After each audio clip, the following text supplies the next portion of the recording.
لا إله إلا الله محمد رسول الله لا إله إلا الله محمد رسول الله لا إله إلا الله محمد رسول الله. اچھا، جنت کا نا ایک قرآنی تصور ہے جو ہمارے سامنے آتا ہے. قرآن مجید میں اللہ تعالیٰ نے جا بجا جنت کی تفصیلات بتاتے ہوئے پانی کے چشموں، دودھ، شہد اور شراب کی نہروں، پھلوں، باغات، گھنے سایوں، ٹھنڈی چھاؤں، پرندوں کے گوشت، اسی طرح نادر اور قیمتی مسندوں کا ذکر ہے، پھر حور و قصور کا ذکر ہے. دنیاوی اعتبار سے یہ ساری چیزیں جو ہیں انسان ان کو عیش و عشرت کے نقطۂ نظر سے دیکھتا ہے اور اسی طرح یہ سمجھی بھی جاتی. اس لحاظ سے بعض ملحد اور بے دین ادیب اور شاعر لوگ انہوں نے عجیب و غریب سا نقشہ کھینچا ہے جنت کا، جس کے اندر ایک جنت گویا ایک عشرت کدے کے طور پر پیش کیا گیا ہے کہ وہاں عیاشیاں ہو رہی ہیں. اور دنیا میں جو پارسائی اور تقوی والے لوگ تھے تو گویا جنت میں داخل ہو کر انہوں نے اپنا تقوی بھی چھوڑ دیا، اپنی پارسائی بھی چھوڑ دی اور یہ سارے لبادے اتار کے پھینک دیے. تو گویا یہ معلوم ہوتا ہے ان لوگوں کی دی ہوئی تشریحات سے کہ یہ لوگ تو بس کوئی ڈھوگی قسم کے لوگ تھے، بس جنت ملتے ختم، بالکل ویسے ہی ہو گئے جیسے دنیا پرست لوگ ہوتے. اب اس کانسیپٹ کو بھی ٹھیک کرنے کی بہت شدید ضرورت ہے، اور ایک مقصد اس درس کا یہ بھی ہے کہ جنت کا صحیح معنوں میں مفہوم جو ہے وہ عقلوں کو دیا جائے کہ جنت کیسی جگہ ہے. اور یہ ایسی جگہ نہیں ہے جس طرح یہ پیش کرتے ہیں کہ وہاں شادیانے ہیں اور رباب کی محفلیں ہیں اور حوروں کے ہجوم ہیں. وہ اہل جنت کا دل بہلا رہے ہیں معاذ اللہ کہ گویا جس جنت عیاشی کا کوئی اڈا ہے، وہاں میکدیں ہیں، میکش ہیں، ساقی ہیں. تو اب جنت بنانے والے اور جنت کی خبر لانے والے سے پوچھیں کہ جنت کیسی ہے.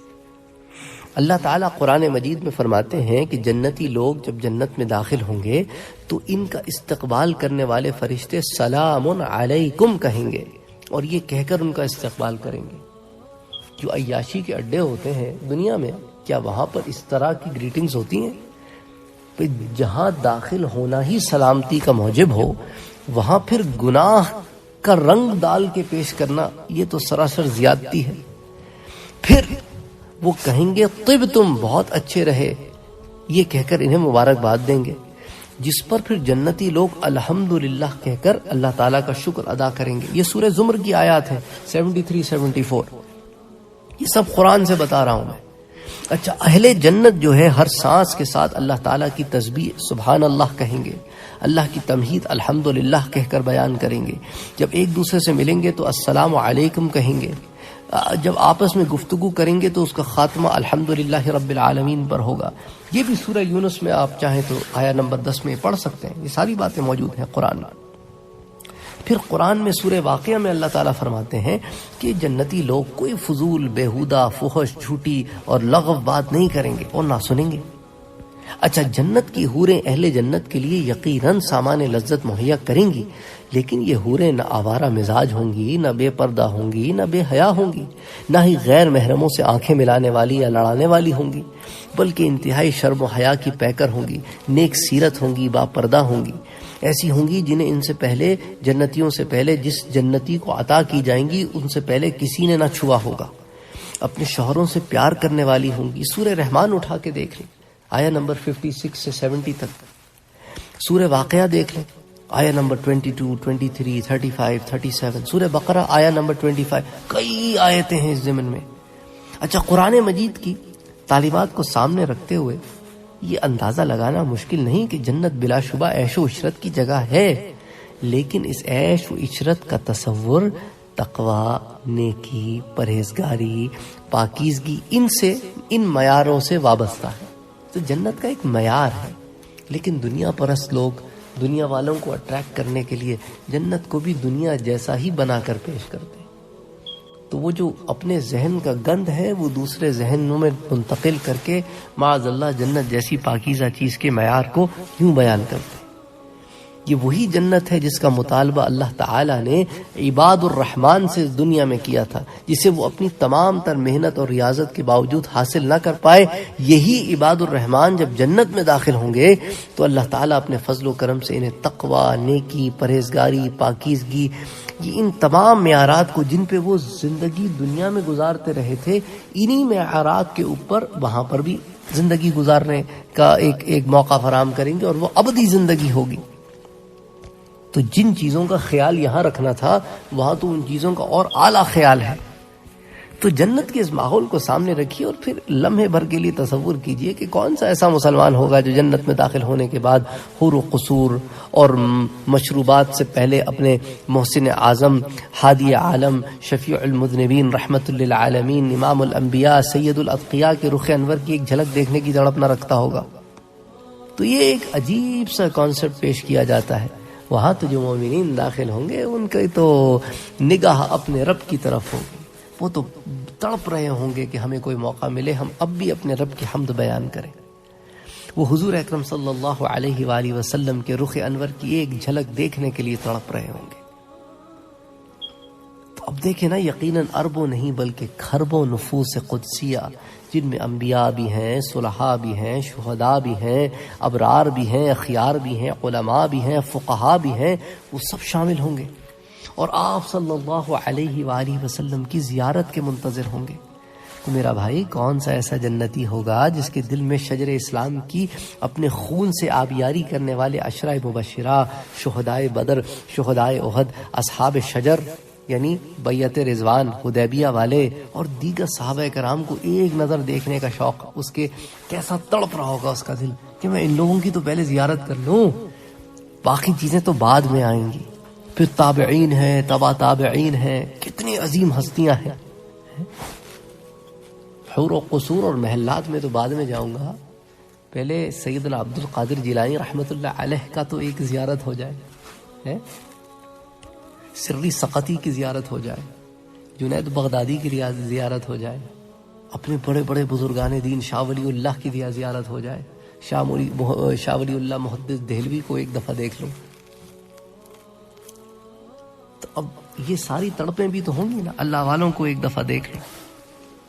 اللہ اکبر۔ تو بلا شبہ حور و قصور اور مشروبات جنت کی نعمتوں میں سے، لیکن یہ نعمت جنت کی زندگی کا ایک جز ہے، مکمل زندگی نہیں ہے۔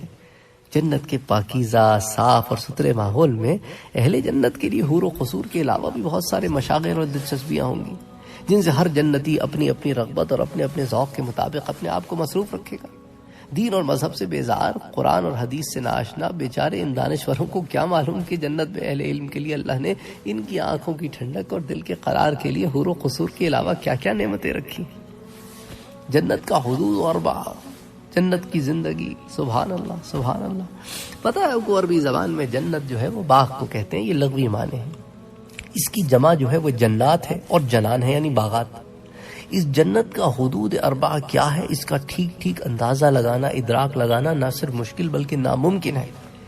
قرآن کریم فرقان حمید میں اللہ تعالیٰ نے سورہ سجدہ میں کیا فرمایا کہ فَلَا تَعْلَمُ نَفْسٌ مَا أُخْفِيَ، کوئی نفس نہیں جان سکتی کہ ہم نے کیا چھپا رکھا ہے، لہم ان کے لیے، ان کی آنکھوں کی ٹھنڈک، من قرۃ اعین، یا ہم نے ان کی آنکھوں کی ٹھنڈک کے لیے ان سے کیا چھپا رکھا ہے، اور یہ بدلہ ہے ان اعمال کا جو وہ کرتے تھے، جزاء بما كانوا يعملون۔ تو ایسی جگہ ہے کہ جس کے بارے میں نہ کسی نے سوچا، نہ کسی دل میں خیال آیا، نہ کسی ذہن میں گمان آیا، نہ کسی آنکھ نے دیکھا، نہ کسی کان نے سنا، نہ کسی ناک نے سونگا، نہ کسی ہاتھ نے اس کو ٹچ کیا، فیل کیا، محسوس کیا۔ وہ جنت ہے۔ قرآن و حدیث کے مطالعے سے جتنا کچھ سمجھا جا سکتا ہے، اس کا حاصل یہ ہے کہ جنت ایک ایسی مملکت خداداد ہوگی جو ہماری اس کرۂ زمین کے مقابلے میں بلا مبالغہ اربوں نہیں کھربوں گنا سے زیادہ وسیع و عریض ہوگی۔ عین ممکن ہے کہ جنت کے کسی بڑے شہر کا ایک چھوٹا سا محلہ یا ایک معمولی سا قصبہ ہماری اس زمین سے بھی بڑا ہو۔ اللہ کے رسول صلی اللہ علیہ وآلہ وسلم نے جنت میں داخل ہونے والے آخری آدمی کے بارے میں یہ بات ارشاد فرمائی ہے کہ جب اسے اللہ تعالیٰ کی طرف سے جنت میں داخل ہونے کی اجازت ملے گی تو وہ عرض کرے گا یا اللہ اب تو ساری جگہ پر ہو چکی، میرے لیے کیا بچا ہوگا؟ اللہ تعالیٰ فرمائیں گے اگر تجھے دنیا کے کسی بڑے سے بڑے بادشاہ کی مملکت کے برابر جگہ مل جائے تو خوش ہو جائے گا؟ تو بندہ عرض کرے گا ہاں یا اللہ کیوں نہیں؟ اللہ تعالیٰ ارشاد فرمائیں گے جاؤ جنت میں تمہارے لیے دنیا کی بڑی سے بڑی مملکت کے برابر اور اس سے 10 گنا زیادہ جگہ بھی ہے۔ اللہ اکبر، دنیا کا سب سے بڑا ملک اس کو آپ 10 ٹائمز کر لیں۔ یہ آخری آدمی جو جنت میں داخل ہوگا، اور یہ صحیح مسلم کی روایت ہے، درجہ صحیح کی روایت ہے۔ تو جنت میں داخل ہونے والے آخری آدمی کو اتنی جگہ عطا فرمانے کے باوجود جنت میں اتنی زیادہ جگہ بچ جائے گی کہ اسے پر کرنے کے لیے اللہ تعالیٰ ایک دوسری مخلوق پیدا فرمائیں گے۔ یہ بھی صحیح مسلم کی روایت ہے۔ جنت کے درجات کا ذکر کرتے ہوئے اللہ کے رسول صلی اللہ علیہ وآلہ وسلم نے ارشاد فرمایا ہے کہ اس کے 100 درجے ہیں اور ہر درجے کے درمیان زمین و آسمان کے برابر فاصلہ ہے۔ یہ امام ترمذی کی روایت ہے۔ جنت کے سایہ دار درختوں کا ذکر کرتے ہوئے اللہ کے رسول صلی اللہ علیہ وآلہ وسلم نے ارشاد فرمایا کہ ایک درخت کا سایہ اتنا طویل ہوگا کہ گھڑ سوار 100 سال تک اس کے سائے میں سفر کرے تب بھی سایہ ختم نہ ہوگا۔ یہ بخاری شریف کی روایت ہے۔ سورہ دہر کی آیہ نمبر 20 میں آپ دیکھ لیں کہ اللہ تعالیٰ کیا فرماتے ہیں کہ جنت میں تم جدھر بھی نگاہ ڈالو گے نعمتیں ہی نعمتیں ہیں، اور ایک بڑی سلطنت کا سر و سامان تمہیں نظر آئے گا۔ دنیا میں خواہ کوئی شخص فقیر ہو، کسی حال کا ہو، جب وہ اپنے اعمال خیر کی بنا پر جنت میں جائے گا تو وہاں اس شان سے رہے گا کہ گویا کوئی عظیم الشان سلطنت کا مالک ہے، بلکہ اس سے بھی زیادہ۔ تفسیر کی کتابیں اٹھا کے دیکھیں کہ جنت کے بارے میں کیا کیا خوبصورت باتیں علماء نے جمع کی، کیا خوبصورتی سے ان کو ایکسپلین کیا، ہم اندازہ نہیں لگا سکتے کہ جنت میں انسان کیسی زندگی بسر کریں گے، اہل جنت کے ذاتی اوصاف کیا ہوں گے، اہل جنت کی خانگی عائلی خاندانی زندگی کیسی ہوگی، اہل جنت کا رہن سہن کیسے ہوگا، ساری تفصیلات موجود ہیں۔ انشاءاللہ تعالی پھر کسی درس میں ان تمام تفصیلات کو ہم جمع کرنے کی کوشش کریں گے۔ وما علینا الا البلاغ۔